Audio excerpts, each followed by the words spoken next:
Ladies and gentlemen on YouTube, I got this Audi A4 that somebody gave it to me. It's an Audi A4 2005 Quattro, and let me show you. This has been like a project car for the last 2 years. I had this car for 2.5 years now, and it's all been like a project car. I've done so many things to it that it's amazing. But this is the last thing that I'm trying to get rid of, the check engine light. They have like intake runner stuck open, and this is what I done to it. I modified the, but this is the intake manifold that is supposed to change because without issues. Anyway, but I don't want to change it because the one that is on the car is nothing wrong with it. I think there's nothing wrong with it, and this is what I'm done. This is the original linkage that hold the motor, the flapper motor open. What did I got one? I got one of those motors that I had to trick the computer into thinking that to get it to pass smoke inspection. I had a video on YouTube about this little motor, what I'm done to, so I could get it to pass smog. And done this thing. I put this here, and then adjust the motor to the position where the engine light it be turned off, the check engine light. Anyway, so this is the last thing I'm done to it. I'm gonna put a longer arm, so the motor we use a different position. It's like an adjustment, because I took this Audi to the dealer, and they could not remove or adjust the motor. They told me because it was an aftermarket motor, it would not work. But I don't think that's the issue anyway. So I had two motors here, the original motor and another motor from this unit, and still didn't the check engine light then go away. So this is what I think it's gonna solve my issue. That I'm gonna let you know and post it. I just made I modified this the link is, you could see out here. I modified so it's a little bit longer than the other one. So you gotta play with the length.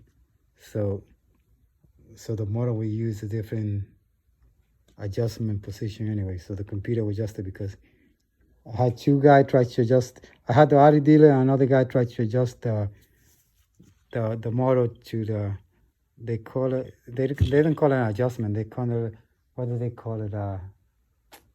Damn, now I forgot the words. What is? They call it they call something else to adapt. They gotta adapt the motor to the engine. Anyway, but like I say, I inherited this car and the engine was swapped. I don't have all kinds of issues with this car after that. They swapped the engine, and this is like a new engine. I don't know if it's something with the computer.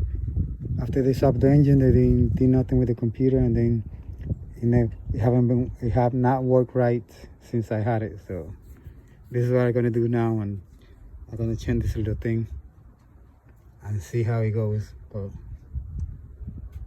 that's it. I'm gonna keep you posted with a video though, and let you know. But just let you know if this thing will work. Get rid of my check engine light, because this thing being an issue for the last 2 years. I changed the turbos on this thing. So I put a aftermarket turbo on it, cheap, $160. I changed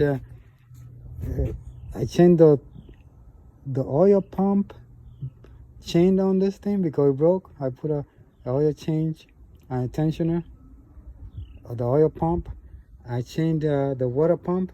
The last thing that I just did, I just replaced all the valve, all 16 valve, because when the water pump went bad, and it bent all the valves. So I had to take the head off, and then I took the head off, and then I was getting oil. I didn't torque it correctly. So this is a project car. If you want to learn mechanic and learn how to work on Audi, this is a good car to work, because you got so many systems that could go wrong that you got so many stuff that could go wrong that you could actually see. I still got a little bit of oil I still got a little bit of oil on the cooler, but that's because I think I didn't torque the head gasket correctly. I didn't put the half turn that they talk about on the bolt, so I had to retorque it again. And now I get less oil on it, but I now have to keep cleaning the tank. So I had to clean it up again because it looked like it got oil in there.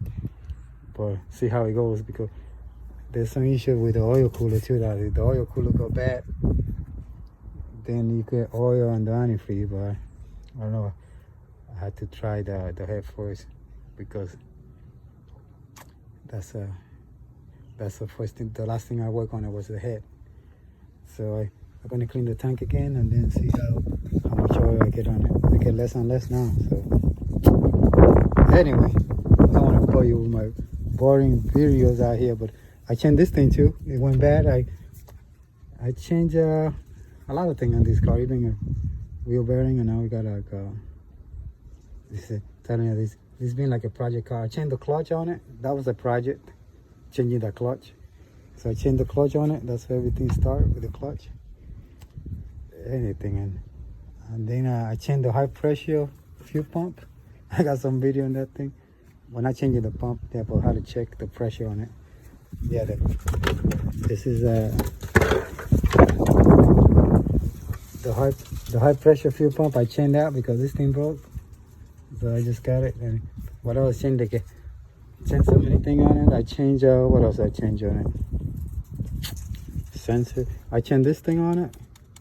I changed a bunch of the coil that could go in there, and the compression. I check it and it's good. So you know. Anyway, this little car, it got so many stuff that could go wrong with it that I think of. So what else did I do to it? Oh, I guess that's it. I changed the front bearing, and that was a workout. I work on this vacuum pump, and now I got to change this thing. See how I fix it, because it broke like this. I put JB weld, and that thing broke, and that thing is expensive. Everything is expensive for this car. I don't know. I guess that's the work is expensive. The parts. I found the valve and the head gasket kit so cheap. The head gasket was like $70, I think, and the valve were like $40. So it's just the work. You gotta have all special tools and all kinds of stuff to work on it. So talk to you guys later, then enjoy the video. Bye.